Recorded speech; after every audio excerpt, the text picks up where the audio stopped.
ದೇವನಹಳ್ಳಿ ಬೆಸ್ಕಾಂ ಕಚೇರಿಯಲ್ಲಿ ಭ್ರಷ್ಟ ಅಧಿಕಾರಿಯ ಕರ್ಮಕಾಂಡ. ಪ್ರತಿ ಫೈಲ್ಗೆ ಸಹಿ ಮಾಡಲು ಇಂತಿಷ್ಟು ಲಂಚ ನಿಗದಿ, ನೀಡದಿದ್ದರೆ ಕೆಲಸನೇ ಆಗೋಲ್ಲ. ಕೊರೋನಾ ಸಂಕಷ್ಟದಲ್ಲಿ ಅನ್ನದಾತರ ನೆರವಿಗೆ ಧಾವಿಸಿದ ಸಮಾಜ ಸೇವಕ ಕೆಂಪರಾಜು. ಉಳುಮೆ ಮಾಡಲು ರೈತರಿಗೆ ಉಚಿತ ಟ್ರ್ಯಾಕ್ಟರ್ ವ್ಯವಸ್ಥೆ. ಕೇಂದ್ರ ಸರ್ಕಾರದ ಜಿಎಸ್ಟಿ ಹೊರೆ ಕಷ್ಟ ಸೃಷ್ಟಿಸಿದ ನೆರೆ. ಕೊರೋನಾ ತಂದ ಲಾಕ್ಡೌನ್ ಬರೆಯಿಂದ ಮೂರ ಬಟ್ಟೆಯಾದ ನೇಕಾರರ ಬದುಕು. ಇಂದು ನಿಧನರಾದ ಜಿಲ್ಲಾ ಪತ್ರಕರ್ತರ ಸಂಘದ ಅಧ್ಯಕ್ಷ ಮುನಿಕೃಷ್ಣ ಅವರಿಗೆ ಪತ್ರಕರ್ತರು ಅಭಿಮಾನಿಗಳಿಂದ ಅಂತಿಮ ಗೌರವ ಸಲ್ಲಿಕೆ. ಎಂಎಂಟಿವಿ ನ್ಯೂಸ್ಗೆ ಸ್ವಾಗತ. ನಾನು ಲಕ್ಷ್ಮೀಪತಿ. ದೇವನಹಳ್ಳಿ ಬೆಸ್ಕಾಂ ಕಚೇರಿಯಲ್ಲಿ ಲಂಚಬಾಕ ಅಧಿಕಾರಿಯೋರ್ವ ದುಡ್ಡು ನೀಡದಿದ್ರೆ ಫೈಲೇ ಮುಟ್ಟಲ್ಲ. ಪ್ರತಿ ಫೈಲ್ನ ಸಹಿಗೂ ಇಂತಿಷ್ಟು ಅಂತ ಲಂಚ ಕೊಡಲೇಬೇಕು, ಇಲ್ಲದಿದ್ರೆ ಕೆಲಸನೇ ಆಗಲ್ಲ. ಆ ಅಧಿಕಾರಿ ಯಾರು, ಹೇಗೆ ಲಂಚ ತಗೋತಾನೆ ಎಂದು ಕ್ಯಾಮರಾದಲ್ಲಿ ಸೆರೆ ಹಿಡಿದಿರುವ ದೃಶ್ಯಗಳು ಎಂಎಂಟಿವಿಗೆ ಲಭ್ಯವಾಗಿದೆ.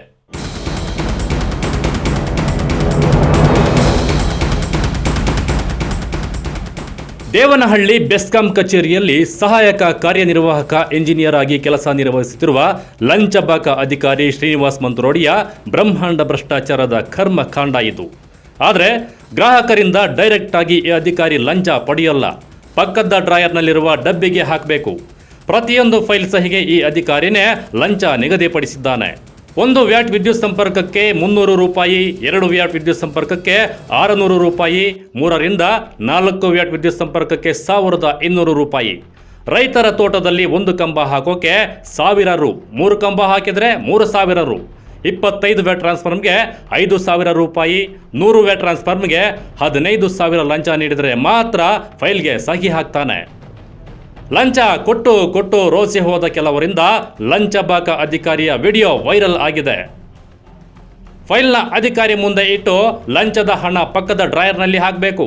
ಡ್ರಾಯರ್ನಲ್ಲಿ ಹಣ ಎತ್ತಿಕೊಂಡು ಎಣಿಸಿ ಜೇಬಿನಲ್ಲಿ ಇಟ್ಟುಕೊಂಡು ಫೈಲ್ಗೆ ಸಹಿ ಮಾಡ್ತಾನೆ ಈ ಭ್ರಷ್ಟ ಅಧಿಕಾರಿ.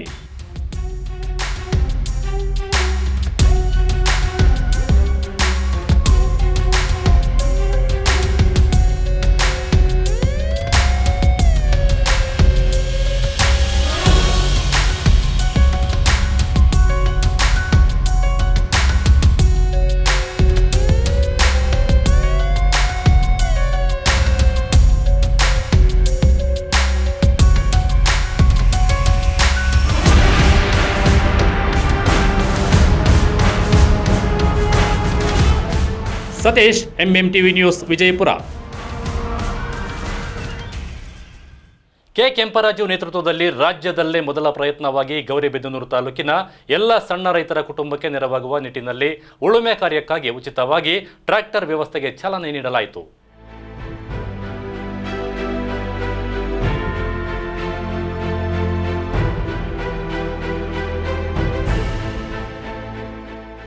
ಗೌರಿಬಿದನೂರು ನಗರದ ಹೊರವಲಯದಲ್ಲಿರುವ ಕೆಂಪಂಬುದಿ ಕಚೇರಿಯ ಆವರಣದಲ್ಲಿ ಕೆ ಕೆಂಪರಾಜು ನೇತೃತ್ವದಲ್ಲಿ ರಾಜ್ಯದಲ್ಲೇ ಮೊದಲ ಪ್ರಯತ್ನವಾಗಿ ತಾಲೂಕಿನ ಎಲ್ಲ ಸಣ್ಣ ರೈತರ ಕುಟುಂಬಕ್ಕೆ ನೆರವಾಗುವ ನಿಟ್ಟಿನಲ್ಲಿ ಉಳುಮೆ ಕಾರ್ಯಕ್ಕಾಗಿ ಉಚಿತವಾಗಿ ಟ್ರ್ಯಾಕ್ಟರ್ ವ್ಯವಸ್ಥೆಗೆ ಚಾಲನೆ ನೀಡಲಾಯಿತು. ನಂತರ ಮಾತನಾಡಿದ ಅವರು, ತಾಲೂಕಿನಲ್ಲಿನ ಬಹುತೇಕ ಮಂದಿ ರೈತಾಪಿ ವರ್ಗದವರು ಕೃಷಿ ಕಾರ್ಯದ ಮೇಲೆ ಅವಲಂಬಿತರಾಗಿದ್ದಾರೆ. ಅವರ ಬದುಕಿಗೆ ಬೇಸಾಯವೇ ಜೀವನಾಧಾರವಾಗಿದೆ. ಈ ನಿಟ್ಟಿನಲ್ಲಿ ಅವರ ಕೃಷಿ ಚಟುವಟಿಕೆಗಳಿಗೆ ನೆರವಾಗುವ ನಿಟ್ಟಿನಲ್ಲಿ ಗ್ರಾಮ ಪಂಚಾಯಿತಿ ವ್ಯಾಪ್ತಿಯಲ್ಲಿ ಪ್ರತಿ ಗ್ರಾಮಕ್ಕೆ ಉಚಿತವಾಗಿ ಟ್ರ್ಯಾಕ್ಟರ್ಗಳನ್ನು ನೀಡಿ ಸಣ್ಣ ರೈತರ ಕೃಷಿ ಭೂಮಿಗಳನ್ನು ಹಸನು ಮಾಡಿ ಬಿತ್ತನೆಗೆ ಅವಕಾಶ ಮಾಡಿಕೊಡಲಾಗುವುದು. ಕೊರೋನಾ ಮೊದಲನೇ ಅಲೆಯ ಸಂದರ್ಭದಲ್ಲಿ ಇಡೀ ಕ್ಷೇತ್ರದಾದ್ಯಂತ ಸುಮಾರು 50,000 ಆಹಾರದ ಕಿಟ್ಗಳನ್ನು ಬಡವರ ಮನೆ ಬಾಗಿಲಿಗೆ ತಲುಪಿಸುವ ಮೂಲಕ ಅವರ ಕುಟುಂಬ ನಿರ್ವಹಣೆಗೆ ಸಹಕಾರಿಯಾಗಿದ್ದೆವು. ಬಳಿಕ ಖಾಸಗಿ ಶಾಲಾ ಶಿಕ್ಷಕರು, ವಿಕಲಚೇತನರು ಹಾಗೂ ಸವಿತಾ ಸಮಾಜದ ಬಂಧುಗಳಿಗೆ ನೆರವಿನ ಹಸ್ತ ನೀಡಲಾಗಿತ್ತು. 2ನೇ ಅಲೆಯ ಎದುರಾದ ಸಂದರ್ಭದಲ್ಲಿ ತಾಲೂಕಿನಲ್ಲಿ ಸುಮಾರು 6 ಉಚಿತ ಆಂಬ್ಯುಲೆನ್ಸ್ ಸೇವೆಯನ್ನು ಒದಗಿಸಿ ಬಡವರಿಗೆ ಉತ್ತಮ ಆರೋಗ್ಯ ಸೇವೆ ಒದಗಿಸಲು ಶ್ರಮಿಸಿದ್ದೇವೆ. ಮುಂದುವರೆದ ಭಾಗವಾಗಿ ಗ್ರಾಮೀಣ ಭಾಗದ ರೈತರ ಬದುಕಿಗೆ ಬೆನ್ನೆಲುಬಾಗಿ ನಿಲ್ಲಬೇಕು ಎಂಬ ಕನಸಿನೊಂದಿಗೆ 2 ಎಕರೆ ಕೃಷಿ ಭೂಮಿ ಹೊಂದಿರುವ ಸಣ್ಣ ರೈತರ ಜಮೀನಿನಲ್ಲಿ ಉಚಿತವಾಗಿ ಉಳುಮೆ ಮಾಡುವ ನಿಟ್ಟಿನಲ್ಲಿ 60 ಟ್ರ್ಯಾಕ್ಟರ್ಗಳನ್ನು ಪ್ರತಿ ಗ್ರಾಮ ಪಂಚಾಯಿತಿ ವ್ಯಾಪ್ತಿಯಲ್ಲಿ ವ್ಯವಸ್ಥೆ ಮಾಡಲಾಗಿದ್ದು, ಇವುಗಳ ಸಹಾಯದಿಂದ ರೈತರು ತಮ್ಮ ಕೃಷಿ ಚಟುವಟಿಕೆಗಳನ್ನು ನಡೆಸಿಕೊಳ್ಳಬಹುದಾಗಿದೆ ಎಂದರು. ಚಿಕ್ಕಬಳ್ಳಾಪುರ ಜಿಲ್ಲೆಯಲ್ಲಿ ಪ್ರಥಮ ಬಾರಿಗೆ ನಾವು ಸಣ್ಣ ಬಡ ಕುಟುಂಬ ರೈತರುಗಳಿಗೆ ಇವತ್ತು ಉಳುಮೆಯ ಒಂದು ಉಚಿತ ಉಳುಮೆ ಟ್ರ್ಯಾಕ್ಟರ್ ಉದ್ಘಾಟನೆ ಕಾರ್ಯಕ್ರಮ ಮಾಡ್ತಾ ಇದ್ದೀರಿ.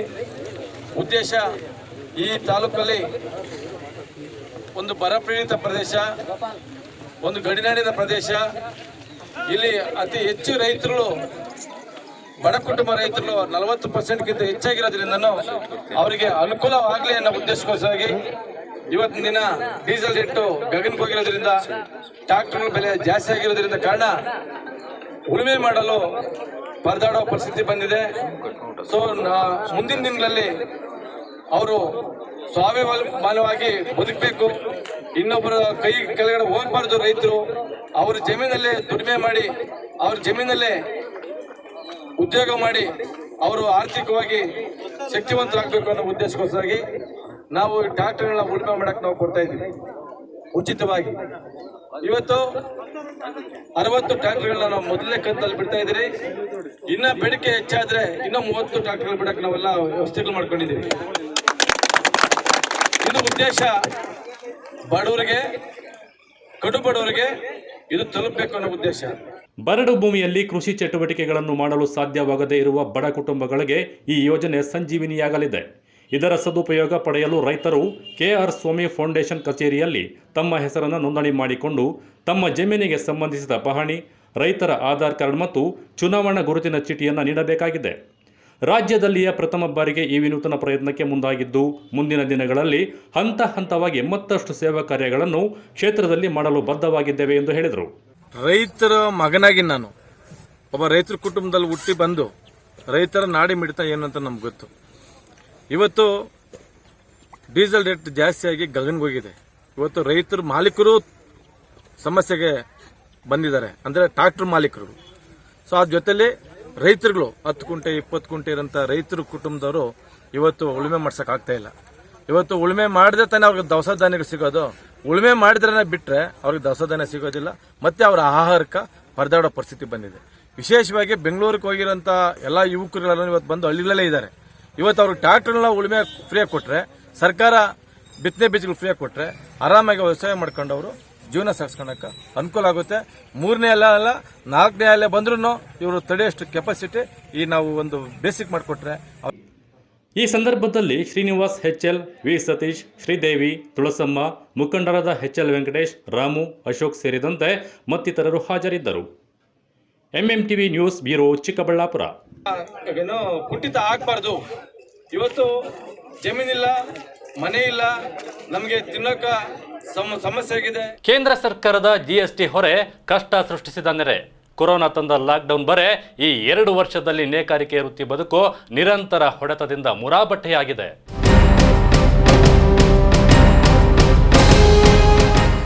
ಬಾಗೇಪಲ್ಲಿ ತಾಲೂಕಿನಾದ್ಯಂತ ಸುಮಾರು 2,000ಕ್ಕೂ ಹೆಚ್ಚು ಮಗ್ಗಗಳ ಘಟಕಗಳು ಇದ್ದು, ಸುಮಾರು 5,000 ಕುಟುಂಬಗಳು ಮಗ್ಗಗಳ ಆಧಾರದ ಮೇಲೆಯೇ ನಿಂತಿವೆ. ಜಟಕ್ ಪಟಕ್ ಸದ್ದಿನ ಮೂಲಕ ಬಡ ನೇಕಾರರ ಬದುಕಿಗೆ ಅನ್ನ ನೀಡುತ್ತಿದ್ದ ಮಗ್ಗಗಳೀಗ ಲಾಕ್ಡೌನ್ ಬಳಿಕ ಸಂಪೂರ್ಣ ಮೌನಕ್ಕೆ ಜಾರಿವೆ. ನೇಕಾರರಿಂದ ಸೀರೆ ಹಾಗೂ ಹಣ ಖರೀದಿಸಿ ವ್ಯಾಪಾರ ಮಾಡುತ್ತಿದ್ದವರ ಮಾಲೀಕರ ಬಳಿಯೂ ಹಣವಿಲ್ಲ. ಮಹಾರಾಷ್ಟ್ರದ ಮಾರುಕಟ್ಟೆ ಬಂದ್ ಆಗಿರುವುದರಿಂದ ವಹಿವಾಟಿನ ಮಾತೇ ಇಲ್ಲದಂತೆ ಮಗ್ಗಗಳು ಸ್ತಬ್ಧವಾಗಿವೆ. ನೇಕಾರರ ಉದ್ಯಮ ಅತ್ಯಂತ ಸಂಕಷ್ಟದ ಕಾಲ ಎದುರಿಸುತ್ತಿದೆ. ಕಳೆದ ವರ್ಷ ನೆರೆಯಿಂದ ಮಗ್ಗಗಳ ಹಾನಿಯಿಂದ ಕಂಗೆಟ್ಟ ನೇಕಾರರು ಚೇತರಿಸಿಕೊಳ್ಳುವಷ್ಟರಲ್ಲಿ ಲಾಕ್ಡೌನ್ ಬದುಕು ಚಿಂದಿಯಾಗಿಸಿಬಿಟ್ಟಿದೆ. ಅಂದಾಜು 1,500ಕ್ಕಿಂತ ಹೆಚ್ಚು ಪವರ್ಲೂಮ್ ಮತ್ತು 1,000ಕ್ಕಿಂತ ಹೆಚ್ಚು ಕೈಮಗ್ಗಗಳ ಜವಳಿ ಉದ್ಯಮದಲ್ಲಿಯೇ ಸಾಂಪ್ರದಾಯಿಕ ವಸ್ತ್ರಗಳಿಗೆ ತಾಲೂಕು ಹೆಸರುವಾಸಿ. ಆದರೆ ಲಾಕ್ಡೌನ್ ಬಳಿಕ ಎಲ್ಲವೂ ಸ್ತಬ್ಧವಾಗಿದೆ. ಕೆಲಸಕ್ಕೆ ಬಿಡದ ಕೊರೋನಾ ಬಂದ ನಂತರ ಮನೆಯಲ್ಲೇ ಇರಿ, ಆರಾಮಾಗಿರಿ ಎಂಬ ಸ್ಲೋಗನ್ ಎಲ್ಲೆಡೆ ಹರಿದಾಡುತ್ತಿದೆ. ಆದರೆ ಮನೆಯಲ್ಲೇ ಇದ್ದು ಕೆಲಸ ಮಾಡಬಹುದಾದ ನೇಕಾರರಿಗೂ ಈ ಕೊರೋನಾ ಕಾಟ ತಪ್ಪಿಲ್ಲ. ದಿನವಿಡೀ ನೇಯ್ದರೂ ಹೊಟ್ಟೆ ತುಂಬಿಸಿಕೊಳ್ಳಲು ಆಗದ ಪರಿಸ್ಥಿತಿ ನೇಕಾರರದ್ದು. ಈ ಮಧ್ಯೆ ಕೊರೋನಾ ಸೃಷ್ಟಿಸಿದ ಅವಾಂತರದಿಂದ ಭಾರೀ ಹೊಡೆತವೇ ಬಿದ್ದಿದೆ.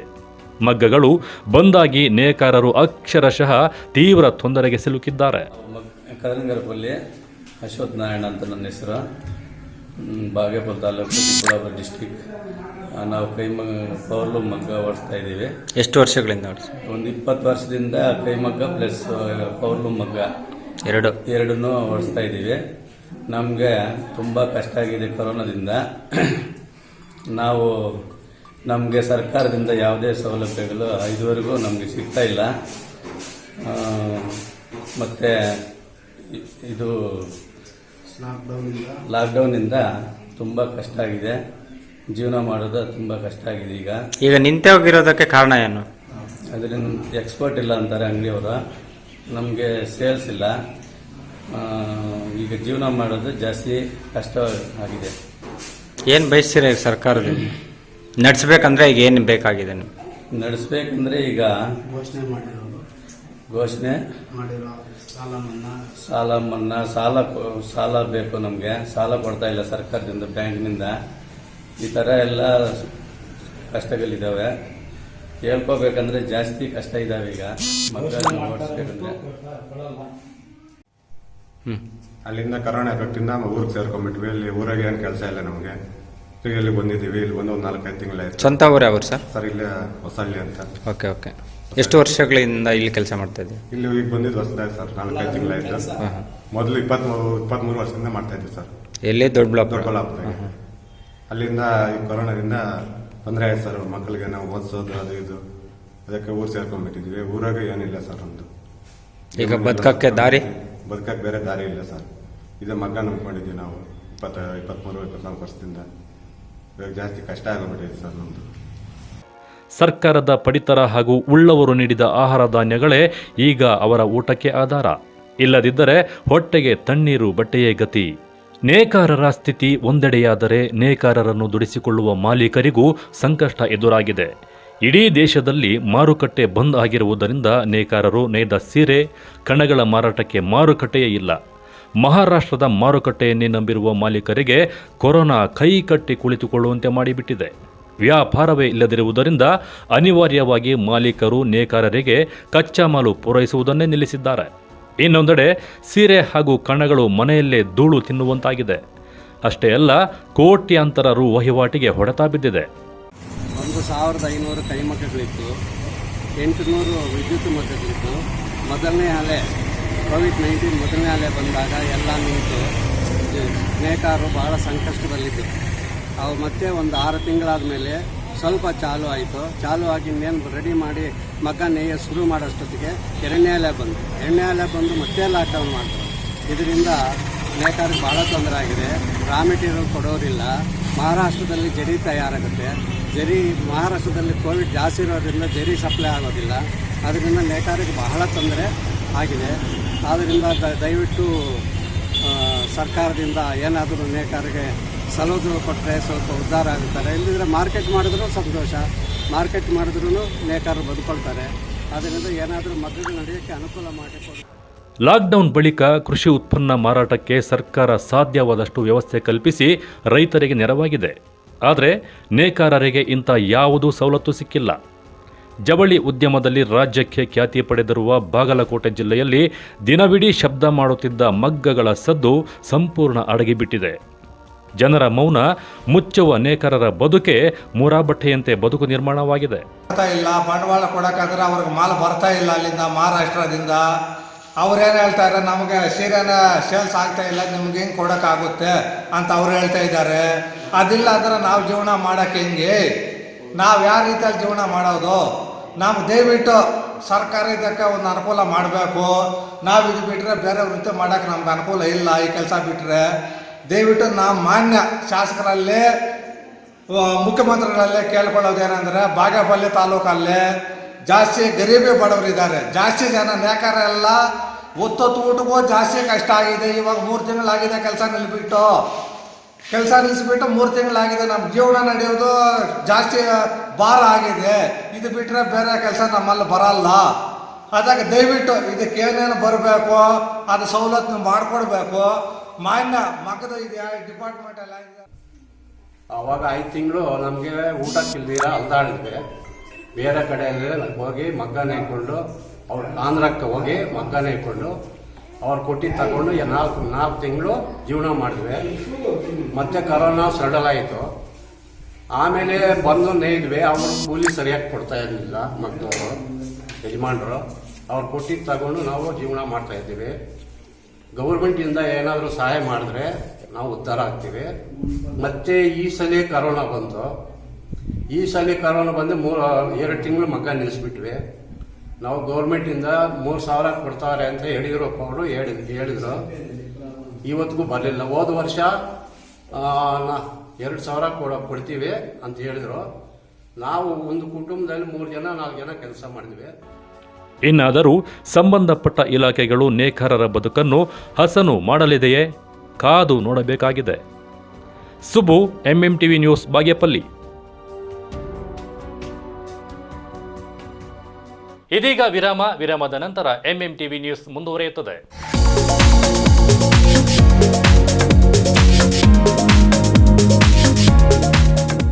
Shri K Venkatapathappa trust, Shri KV college of pharmacy, MG ರಸ್ತೆ, ಚಿಕ್ಕಬಳ್ಳಾಪುರ. 2021-22ನೇ ಸಾಲಿನ ದಾಖಲಾತಿ ಪ್ರಾರಂಭವಾಗಿದೆ. ಡಿಪ್ಲೊಮೊ ಇನ್ ಫಾರ್ಮಸಿ ಮತ್ತು ಬಿ ಫಾರ್ಮಾ.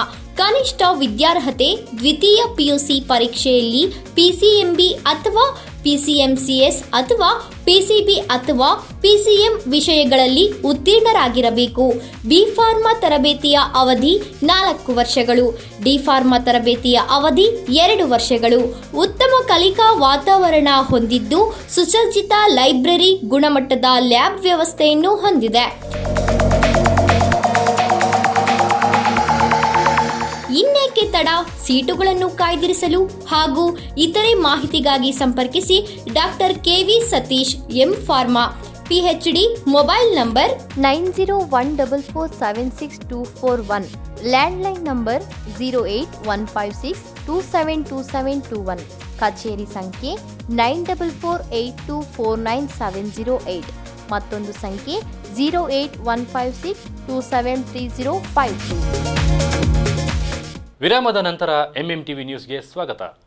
ಸದಾ ಹಸನ್ಮುಖಿ, ಸರಳ ಸಜ್ಜನಿಕೆಯ ವ್ಯಕ್ತಿಯಾಗಿದ್ದ ಚಿಕ್ಕಬಳ್ಳಾಪುರ ಜಿಲ್ಲಾ ಕಾರ್ಯನಿರತ ಪತ್ರಕರ್ತರ ಸಂಘದ ಅಧ್ಯಕ್ಷರಾದ ಮುನಿಕೃಷ್ಣಪ್ಪ ಅವರು ಶುಕ್ರವಾರ ಮುಂಜಾನೆ ಹೃದಯಾಘಾತದಿಂದ ನಿಧನ ಹೊಂದಿದ್ದಾರೆ.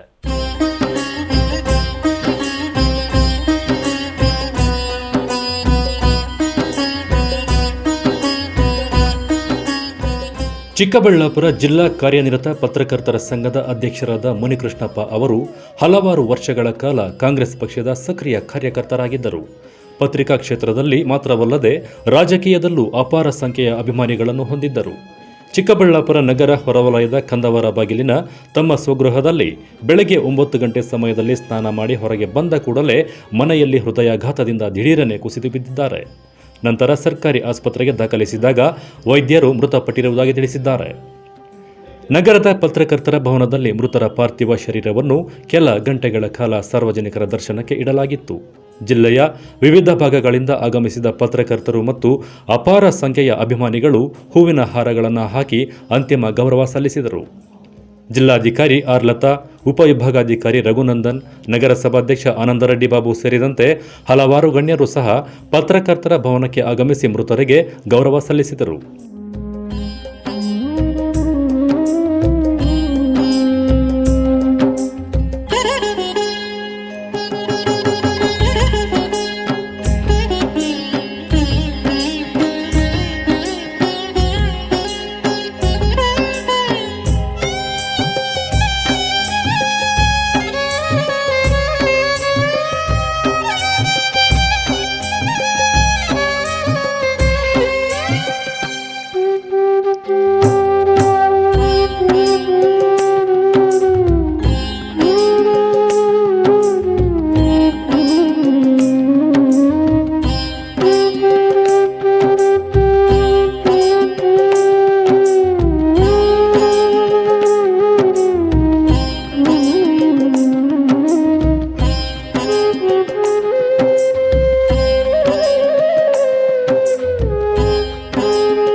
ಮೃತರ ಅಂತ್ಯಕ್ರಿಯೆ ಅವರ ಸ್ವಗ್ರಾಮವಾದ ಜಾತವಾರ ಹೊಸಹಳ್ಳಿ ಗ್ರಾಮದಲ್ಲಿ ನಡೆಯಿತು.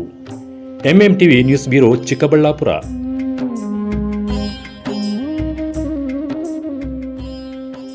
ಕೈವಾರ ಗ್ರಾಮದಲ್ಲಿ ಕೃಷಿ ಇಲಾಖೆಯಿಂದ ಕೃಷಿ ಯಂತ್ರಗಳ ಬಾಡಿಗೆ ಆಧಾರಿತ ಕೇಂದ್ರಕ್ಕೆ ಶಾಸಕ ಜೆ.ಕೆ. ಕೃಷ್ಣಾರೆಡ್ಡಿ ಚಾಲನೆ ನೀಡಿದರು. ಚಿಂತಾಮಣಿ ತಾಲೂಕಿನ ಕೈವಾರದಲ್ಲಿ ಕೃಷಿ ಯಂತ್ರಗಳ ಬಾಡಿಗೆ ಆಧಾರಿತ ಕೇಂದ್ರಕ್ಕೆ ಚಾಲನೆ ನೀಡಿ ಮಾತನಾಡಿದ ಶಾಸಕ ಜೆ.ಕೆ. ಕೃಷ್ಣಾರೆಡ್ಡಿ, ತಾಲೂಕಿನ ಬಹುಪಾಲು ರೈತರು ಮಳೆಯಾಧಾರಿತ ಕೃಷಿಯನ್ನೇ ಅವಲಂಬಿಸಿದ್ದಾರೆ. ಕೃಷಿ ಚಟುವಟಿಕೆಗೆ ಅನುಕೂಲವಾಗುವಂತೆ ಸಮಯಕ್ಕೆ ಸರಿಯಾಗಿ ಯಂತ್ರಗಳ ಸೌಲಭ್ಯ ಕಲ್ಪಿಸಿ ಬೆಳೆ ಬೆಳೆಯಲು ಅಧಿಕಾರಿಗಳು ಸಹಕರಿಸಬೇಕು ಎಂದರು. ಇನ್ನು ಯಂತ್ರಗಳು ಬಾಡಿಗೆಗೆ ನೀಡುವ ವೇಳೆ ರೈತರ ನೋಂದಣಿ ಮಾಡಿಕೊಂಡು ಬಡ ಅರ್ಹ ರೈತರಿಗೆ ಯಂತ್ರಗಳನ್ನು ನೀಡಿ ಯಂತ್ರಗಳು ದುರುಪಯೋಗ ಆಗದಂತೆ ಎಚ್ಚರ ವಹಿಸಿ ಎಂದರು. ಇನ್ನು ಗಂಟೆಗೆ 700 ರು ಬೆಲೆ ನಿಗದಿಯಾಗಿದ್ದು ಇದನ್ನು ಇನ್ನಷ್ಟು ಕಡಿಮೆ ಮಾಡಿ ರೈತರಿಗೆ ಅನುಕೂಲ ಮಾಡಲು ಪ್ರಯತ್ನಿಸಿ. 10 ಲೀಟರ್ ಡೀಸೆಲ್ ಹಾಕಿದರೆ ಎಷ್ಟು ಭೂಪ್ರದೇಶ ಉಳುಮೆ ಮಾಡಬಹುದು ಹಾಗೂ ಅದಕ್ಕೆ ತಗುಲುವ ವೆಚ್ಚ ಎಷ್ಟು ಎಂದು ಲೆಕ್ಕಾಚಾರ ಹಾಕಿ ಇನ್ನೂ ಕಡಿಮೆ ಬೆಲೆಗೆ ಯಂತ್ರಗಳ ಬಾಡಿಗೆಗೆ ನೀಡಲು ಸಿಇಒ ಜೊತೆ ಚರ್ಚೆ ಮಾಡುತ್ತೇನೆ ಎಂದರು.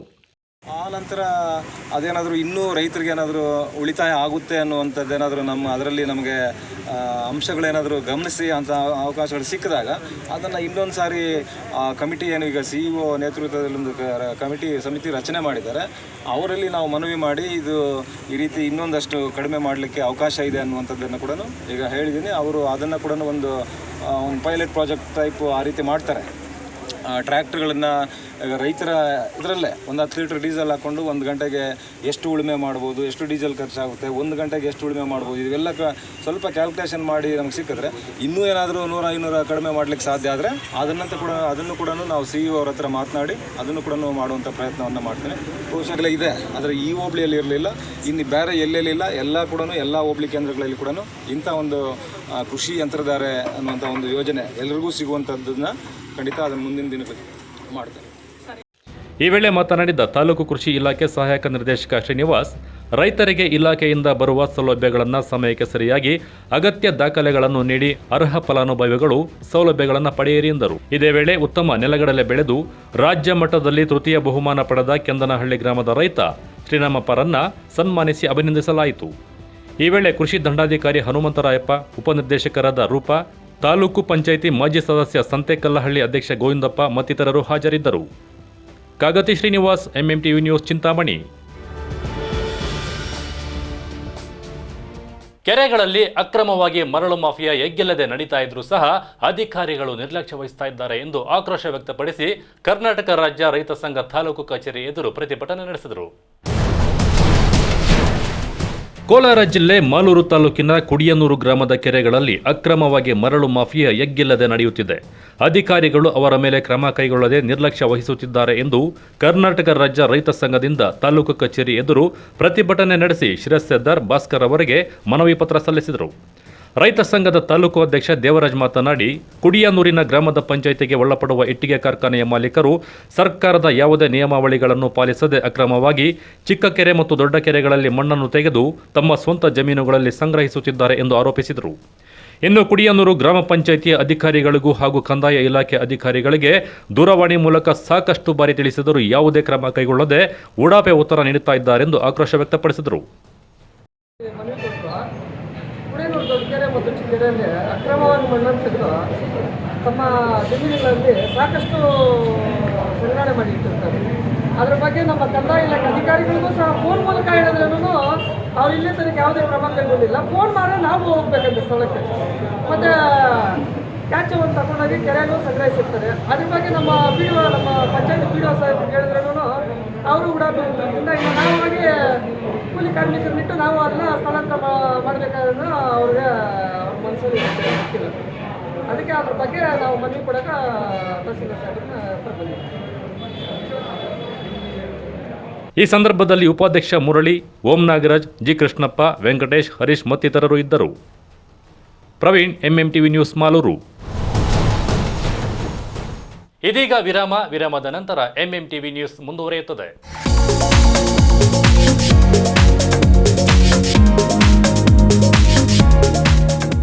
Shri K Venkatapathappa trust, Shri KV college of pharmacy, MG ರಸ್ತೆ, ಚಿಕ್ಕಬಳ್ಳಾಪುರ. 2021-22ನೇ ಸಾಲಿನ ದಾಖಲಾತಿ ಪ್ರಾರಂಭವಾಗಿದೆ. ಡಿಪ್ಲೊಮೊ ಇನ್ ಫಾರ್ಮಸಿ ಮತ್ತು ಬಿ ಫಾರ್ಮಾ. ಕನಿಷ್ಠ ವಿದ್ಯಾರ್ಹತೆ ದ್ವಿತೀಯ ಪಿಯುಸಿ ಪರೀಕ್ಷೆಯಲ್ಲಿ ಪಿಸಿಎಂಬಿ ಅಥವಾ ಪಿಸಿಎಂಸಿಎಸ್ ಅಥವಾ ಪಿಸಿಬಿ ಅಥವಾ ಪಿಸಿಎಂ ವಿಷಯಗಳಲ್ಲಿ ಉತ್ತೀರ್ಣರಾಗಿರಬೇಕು. ಬಿ ಫಾರ್ಮಾ ತರಬೇತಿಯ ಅವಧಿ 4 ವರ್ಷಗಳು, ಡಿ ಫಾರ್ಮಾ ತರಬೇತಿಯ ಅವಧಿ 2 ವರ್ಷಗಳು. ಉತ್ತಮ ಕಲಿಕಾ ವಾತಾವರಣ ಹೊಂದಿದ್ದು ಸುಸಜ್ಜಿತ ಲೈಬ್ರರಿ, ಗುಣಮಟ್ಟದ ಲ್ಯಾಬ್ ವ್ಯವಸ್ಥೆಯನ್ನು ಹೊಂದಿದೆ.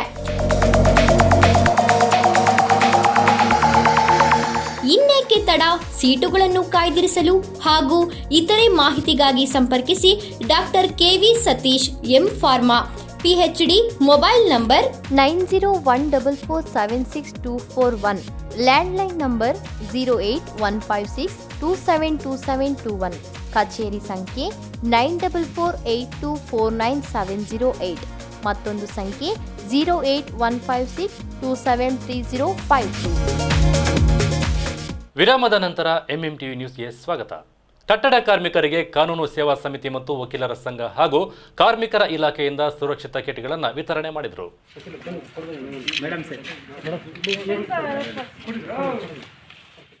ಗುಡಿಬಂಡೆ ಪಟ್ಟಣದ ನ್ಯಾಯಾಲಯದ ಮುಂಭಾಗದಲ್ಲಿ ತಾಲೂಕು ಕಾನೂನು ಸೇವಾ ಸಮಿತಿ ಮತ್ತು ವಕೀಲರ ಸಂಘ ಹಾಗೂ ಕಾರ್ಮಿಕ ಇಲಾಖೆ ಇವರ ಸಂಯುಕ್ತ ಆಶ್ರಯದಲ್ಲಿ ಕಾರ್ಮಿಕ ಸುರಕ್ಷಿತ ಕಿಟ್ಗಳನ್ನು ವಿತರಣೆ ಮಾಡಿದರು. ನಂತರ ಮಾತನಾಡಿದ ಕಾರ್ಮಿಕ ಇಲಾಖೆ ನಿರೀಕ್ಷಕಿ ಕಲಾವಾಣಿ, ಪಟ್ಟಣದಲ್ಲಿ ಕಟ್ಟಡ ಕಾಮಗಾರಿಗಳನ್ನು ಮಾಡುತ್ತಿರುವ ಸ್ಥಳಗಳಿಗೆ ಖುದ್ದು ಭೇಟಿ ಮಾಡಿ 110 ಕಾರ್ಮಿಕ ಸುರಕ್ಷಿತ ಕಿಟ್ಗಳನ್ನು ವಿತರಿಸಿದರು. ಮುಂದಿನ ದಿನಗಳಲ್ಲಿ ಕಾರ್ಮಿಕರು ಕೆಲಸ ಮಾಡುತ್ತಿರುವಂತಹ ಸ್ಥಳಗಳಿಗೆ ಭೇಟಿ ನೀಡಿ ಕಾರ್ಮಿಕರಿಗೆ ನಮ್ಮ ಇಲಾಖೆಯಿಂದ ಸಿಗುವಂತಹ ಸೌಲಭ್ಯಗಳ ಬಗ್ಗೆ ಅರಿವು ಮೂಡಿಸಲಾಗುವುದು ಎಂದು ತಿಳಿಸಿದರು. 3 ತಾಲೂಕಲ್ಲಿ ಬರುತ್ತೆ ಬಂದಿದೆ. ಬಾಗೇಪಲ್ಲಿ, ಗುಡಿಬಂಡೆ ಮತ್ತು ಚೇಳೂರು ಸೇರಿಸಿ 990 ಕಿಟ್ ಬಂದಿದೆ. ಎಲ್ಲ ಕಟ್ಟಡ ಕಾರ್ಮಿಕರು ಅಲ್ಲಿ ಕೆಲಸ ಮಾಡ್ತಾರೆ, ಅಲ್ಲಿ ತೊಗೊಂಡು ಕೊಡ್ತಾರೆ. ಈಗ 110 ಕಿಟ್ ತಂದಿದ್ದೀವಿ. ಈಗ food kits madam, food kit ಅದು ಅಲ್ಲೇ ಬಂದು ಕಾನ್ಸ್ಟಿಟ್ಯೂನ್ಸಿ ಕೊಟ್ಟಿರೋದಲ್ಲಿ ಇದು ಸರ್ಕಲ್ ಇರೋದು ಬಾಗೇಪಲ್ಲಿ. ಸೊ ಅಲ್ಲಿಗೆ ಇವ್ರು ಟೋಕನ್ ಎಲ್ಲ ಕೊಟ್ಟು ಅವ್ರಿಗೆ ಇಶ್ಯೂ ಮಾಡ್ತೀವಿ. ಆ ಡೇಟ್ ಬಂದು ಅವ್ರು ತೊಗೊಂಡು ಆಕ್ಚುಲಿ ಏನಾಗಿದೆ ಅಂತಂದ್ರೆ ಬೇರೆ ಕಡೆ ಎಲ್ಲಾನು ಅಂದರೆ ಅಲ್ಲಿ ಟೋಕನ್ ಕೊಟ್ಟು ಇಶ್ಯೂ ಮಾಡ್ತಾ ಇದ್ದೀವಿ. ಈಗ ಬಾಗೇಪಲ್ಲಿ ಎಲ್ಲ ಅದೇ ಥರ MLA ಸರ್ ಮಾತಾಡಿ ಒಂದಿನ ಇನಾಗ್ರೇಷನ್ ಮಾಡಿಬಿಟ್ಟು ಟೋಕನ್ ಕೊಟ್ಟು ಇಶ್ಯೂ ಮಾಡ್ತೀವಿ. ಈ ಸಂದರ್ಭದಲ್ಲಿ ನ್ಯಾಯಾಧೀಶರಾದ ಶಿವಕುಮಾರ್, ವಕೀಲರ ಸಂಘದ ಅಧ್ಯಕ್ಷ ಶಿವಪ್ಪ ಪಿ, ಹಿರಿಯ ವಕೀಲರಾದ ಶ್ರೀ ರಾಮನಾಥ ರೆಡ್ಡಿ ಸೇರಿದಂತೆ ಹಲವರು ಉಪಸ್ಥಿತರಿದ್ದರು. Balagangadhara Tilak, MMTV news, Gudibande. ಕೋಲಾರ, ಚಿಕ್ಕಬಳ್ಳಾಪುರ ಜಿಲ್ಲಾ ರೈತರ ಹಾಲು ಉತ್ಪಾದಕರ ಸಹಕಾರ ಸಂಘಗಳ ನೌಕರರ ಸಾಮಾನ್ಯ ಕಲ್ಯಾಣ ಟ್ರಸ್ಟ್ ವತಿಯಿಂದ ದಿನಸಿ ಕಿಟ್ ವಿತರಿಸಲಾಯಿತು.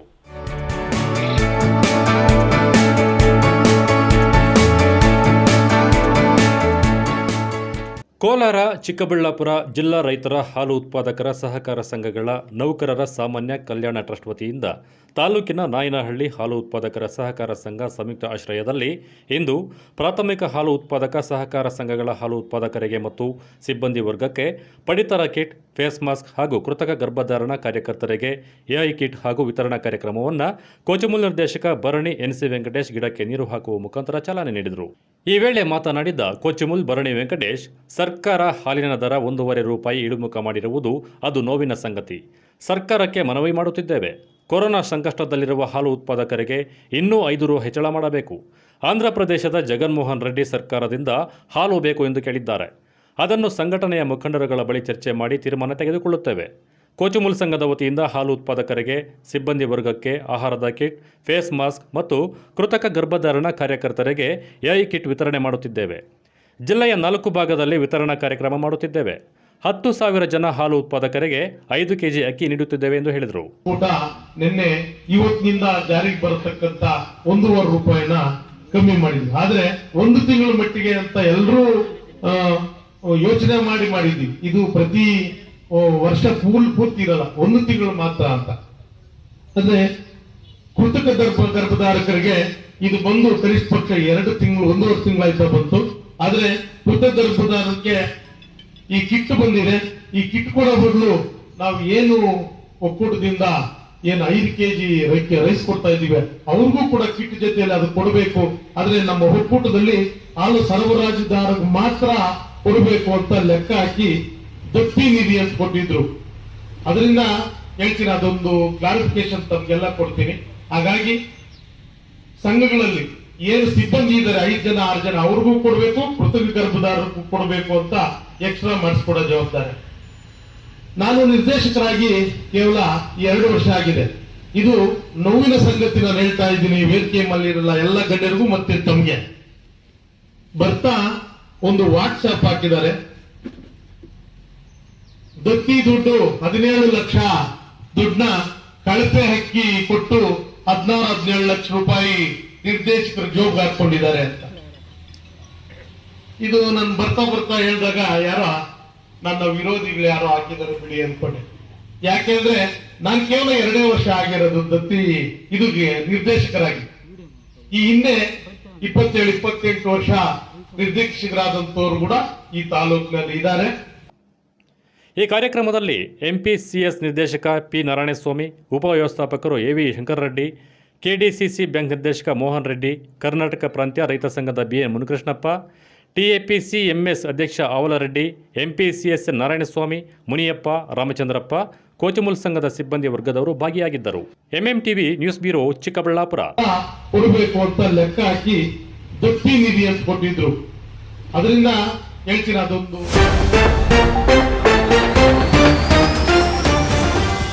ದೇವನಹಳ್ಳಿ ಬೆಸ್ಕಾಂ ಕಚೇರಿಯಲ್ಲಿ ಭ್ರಷ್ಟ ಅಧಿಕಾರಿಯ ಕರ್ಮಕಾಂಡ. ಪ್ರತಿ ಫೈಲ್ಗೆ ಸಹಿ ಮಾಡಲು ಇಂತಿಷ್ಟು ಲಂಚ ನಿಗದಿ, ನೀಡದಿದ್ದರೆ ಕೆಲಸನೇ ಆಗೋಲ್ಲ. ಕೊರೋನಾ ಸಂಕಷ್ಟದಲ್ಲಿ ಅನ್ನದಾತರ ನೆರವಿಗೆ ಧಾವಿಸಿದ ಸಮಾಜ ಸೇವಕ ಕೆಂಪರಾಜು. ಉಳುಮೆ ಮಾಡಲು ರೈತರಿಗೆ ಉಚಿತ ಟ್ರ್ಯಾಕ್ಟರ್ ವ್ಯವಸ್ಥೆ. ಕೇಂದ್ರ ಸರ್ಕಾರದ GST ಹೊರೆ ಕಷ್ಟ ಸೃಷ್ಟಿಸಿದ ನೆರೆ. ಕೊರೋನಾ ತಂದ ಲಾಕ್ಡೌನ್ ಬರೆಯಿಂದ ಮೂರ ಬಟ್ಟೆಯಾದ ನೇಕಾರರ ಬದುಕು. ಇಂದು ನಿಧನರಾದ ಜಿಲ್ಲಾ ಪತ್ರಕರ್ತರ ಸಂಘದ ಅಧ್ಯಕ್ಷ ಮುನಿಕೃಷ್ಣ ಅವರಿಗೆ ಪತ್ರಕರ್ತರು ಅಭಿಮಾನಿಗಳಿಂದ ಅಂತಿಮ ಗೌರವ ಸಲ್ಲಿಕೆ. ವಿಶ್ವಾಸಾರ್ಹ ಸುದ್ದಿಗಳಿಗಾಗಿ ತಪ್ಪದೆ ವೀಕ್ಷಿಸಿ MMTV ನ್ಯೂಸ್.